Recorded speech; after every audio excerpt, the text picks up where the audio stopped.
Hi అండి. అందరికీ నమస్కారం. Welcome to my channel. ఈ వీడియోలో మొదలైన ఏపీ జాయింట్ సాఫ్ట్ కౌన్సిల్ సమావేశం అండి. జేఏసీ సమావేశంలో ఏపీ ప్రభుత్వ ఉద్యోగులకు, పెన్షన్లకు తీసుకునే కీలక నిర్ణయాలు ఇవే.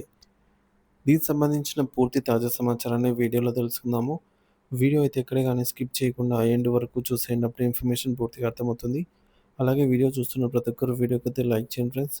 ఈ వీడియోని తోటి ఉద్యోగ, పెన్షన్ మిత్రులతో అయితే షేర్ చేయండి. కొత్తగా మన ఛానల్ చూస్తున్నవారు ఇంకా ఎవరైనా సబ్స్క్రైబ్ చేసుకోకుంటే వెంటనే మన ఛానల్‌ని సబ్స్క్రైబ్ చేసుకోండి. దీని ద్వారా నేను చేసే లేటెస్ట్ వీడియోస్ అన్నీ మీ వరకు రీచ్ అవుతాయి. ఇక ఆలస్యం చేయకుండా వివరాల్లోకైతే వెళ్ళిపోదాము. ఫ్రెండ్స్ ఇక విషయానికొచ్చినట్లయితే ఆంధ్రప్రదేశ్‌లో జేఏసీ సమావేశం ఉద్యోగుల సమస్యల పరిష్కారానికి కొత్త మైలురాయి. ఆంధ్రప్రదేశ్ ప్రభుత్వం ఉద్యోగుల సమస్యల పరిష్కారానికి కీలక ముందడుగు వేసింది. ఎంతో కాలంగా ఎదురుచూస్తున్న రాష్ట్ర స్థాయి జాయింట్ సాఫ్ట్ కౌన్సిల్ జేఏసీ సమావేశం ఈరోజు ప్రారంభమైంది. ఈ సమావేశం ద్వారా ప్రభుత్వం మరియు ఉద్యోగ సంఘాల మధ్య సత్సంబంధాలు బలోపేతం కావడమే కాకుండా ఉద్యోగులు, ఉపాధ్యాయులు, పెన్షనర్లు ఎన్నో సంవత్సరాలుగా ఎదుర్కొంటున్న సమస్యలకు శాశ్వత పరిష్కారం దొరకబోతుందనే ఆశలు వ్యక్తమవుతున్నాయి.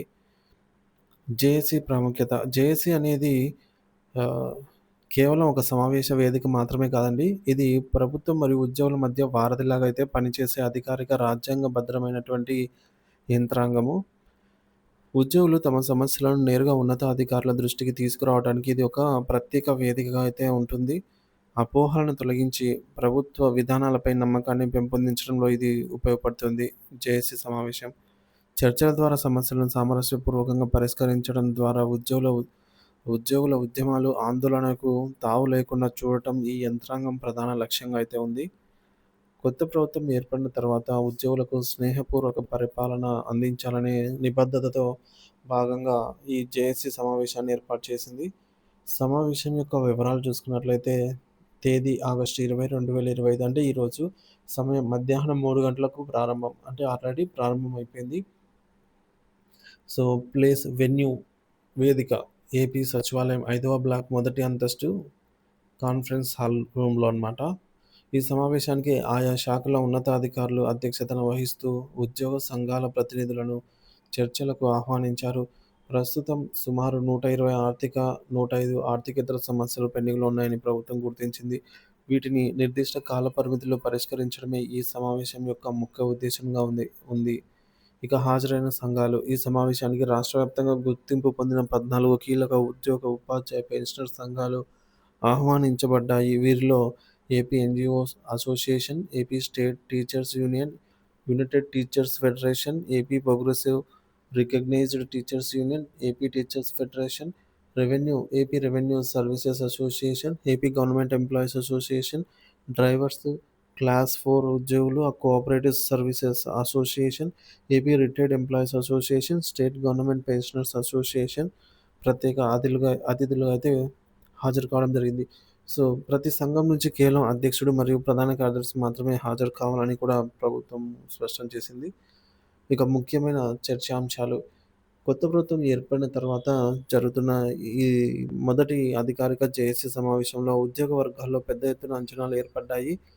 చర్చలకు వచ్చే అంశాలు చూసుకున్నట్లయితే 12వ పీఆర్సీ ఏర్పాటు మరియు అంతవరకు 30% మధ్యంతర భృతి ప్రకటన, డీఏ, బకాయిల చెల్లింపులు, అలాగే సీపీఎస్ రద్దు, ఓపీఎస్ పునరుద్ధరణ, surrender leaves, gratuity, leave encashment, బకాయిల చెల్లింపులు, ఈహెచ్ఎస్‌లో లోపాలు తొలగించడం, మెరుగైన వైద్య సేవలు అందించడం, కాంట్రాక్ట్ మరియు ఔట్‌సోర్సింగ్ ఉద్యోగుల రెగ్యులరైజేషన్, అలాగే పంచాయతీరాజ్, మున్సిపల్ శాఖల్లో ఖాళీల భర్తీ, పెన్షనర్ల సౌకర్యాల మెరుగుదల.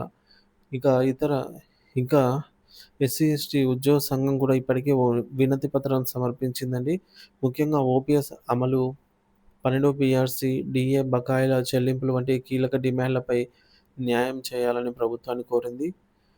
ఉద్యోగుల ఆశలు. ఆంధ్రప్రదేశ్ జేఏసీ సమావేశం ఉద్యోగ సంఘాల డిమాండ్లు మరియు ప్రభుత్వ నిర్ణయాలు ఈ మేరకు చూసుకున్నట్లయితే ఉద్యోగుల ఉద్యోగ సంఘాల డిమాండ్స్ ప్రభుత్వం అంటే తీసుకోబోయే నిర్ణయాలు. సో, మనకు లెఫ్ట్, రైట్ అయితే ఉన్నాయి. ఉద్యోగులకు సంబంధించి ఓపీఎస్ ఓల్డ్ పెన్షన్ స్కీమ్ పునరుద్ధరణ, సీపీఎస్ రద్దు చేసి కేంద్ర ప్రభుత్వ మార్గదర్శకాల ప్రకారంగా ఓపీఎస్ అమలు చేయాలని ఉద్యోగులు ప్రధానంగా డిమాండ్ చేస్తున్నారు. దీనికి గాను ప్రభుత్వం దీనిపై న్యాయపర, ఆర్థికపరమైన అంశాలను పరిశీలిస్తోంది. సో, ప్రత్యేక కమిటీ ఏర్పాటుకు అవకాశమైతే ఉంది. ఇకపోతే రెండోది 12వ పీఆర్సీ ఏర్పాటు తక్షణమే కొత్త పీఆర్సీ ఏర్పాటు చేయాలి. ప్రభుత్వం, ప్రభుత్వం పీఆర్సీ కమిటీ ఏర్పాటు చేయడానికి సిద్ధంగా ఉంది. అప్పటి వరకు మధ్యంతర వృత్తి ఐఆర్ ప్రకటించే అవకాశం అయితే ఉంది. ఇక 30% ఇంటీరియం రిలీఫ్ ఐఆర్ ప్రకటించి పీఆర్సీ వచ్చే వరకు ఉపశమనం కోసం మధ్యంతర వృత్తి ప్రకటించాలి. సో, ప్రభుత్వం స్పందన ప్రభుత్వం ఆర్థిక శాఖతో చర్చించి ఆహ్, నిర్దిష్ట శాతం అంటే ఎంత శాతం మేర ఐఆర్ ప్రకటించాలో అంత శాతం అయితే ప్రకటించడానికి ప్రయత్నం చేస్తోంది. ఇక డీఏ బకాయిల చెల్లింపులు 11వ పీఆర్సీకి సంబంధించినవి అలాగే పెండింగ్‌లో ఉన్న డీఏలు, సరెండర్ లీవ్‌లు, గ్రాట్యుటీ లీవ్స్ అలాగే లీవ్ ఎన్‌క్యాష్‌మెంట్ బకాయిల చెల్లింపులు వీటికి సంబంధించి ప్రభుత్వం డీఏలను విడతల వారీగా డీఏ బకాయిల చెల్లింపు చేసే దిశగా అయితే ప్రభుత్వం ఆర్థిక శాఖ పరిశీలిస్తోంది. పెన్షనర్ల ఆర్థిక భారం తగ్గించేందుకు వీటిని త్వరితగతిన క్లియర్ చేయాలని ప్రభుత్వం అయితే భావిస్తోంది. ఇకపోతే ఉద్యోగ పెన్షనర్స్‌కి ఈహెచ్ఎస్‌లో లోపాలు, మెరుగైన చికిత్స అలాగే క్యాష్‌లెస్ ట్రీట్మెంట్. కొత్త ప్యానెల్‌లో ఆసుపత్రులను చేర్చడము, క్లెయిమ్ ప్రాసెసింగ్ వేగవంతం చేయడం వంటి చర్యలలో పరిశీలనలైతే ఉన్నాయి ప్రభుత్వం తరపున.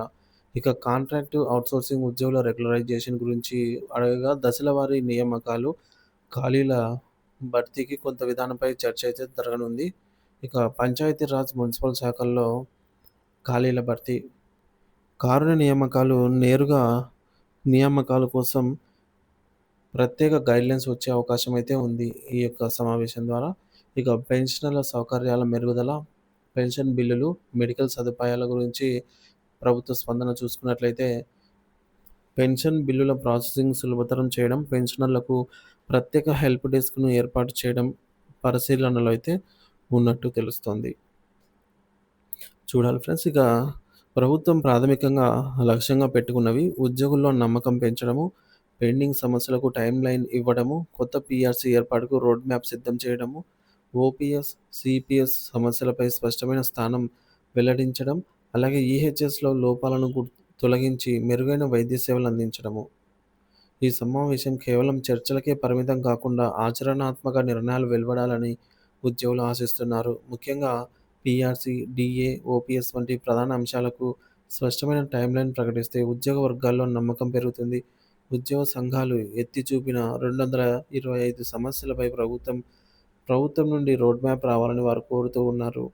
చాలా కాలం తర్వాత జరుగుతున్న ఈ రాష్ట్ర స్థాయి జేఏసీ సమావేశం ఉద్యోగుల సమస్యల పరిష్కారంలో ఒక మలుపు తిరిగే ఒక దశగా భావిస్తున్నారు. ఇది విజయవంతమైతే ప్రభుత్వం, ఉద్యోగుల మధ్య సత్సంబంధాలు బలోపేతం కావడంతో పాటు రాష్ట్ర పరిపాలన సామర్థ్యం కూడా పెరుగుతుందనైతే అంచనా.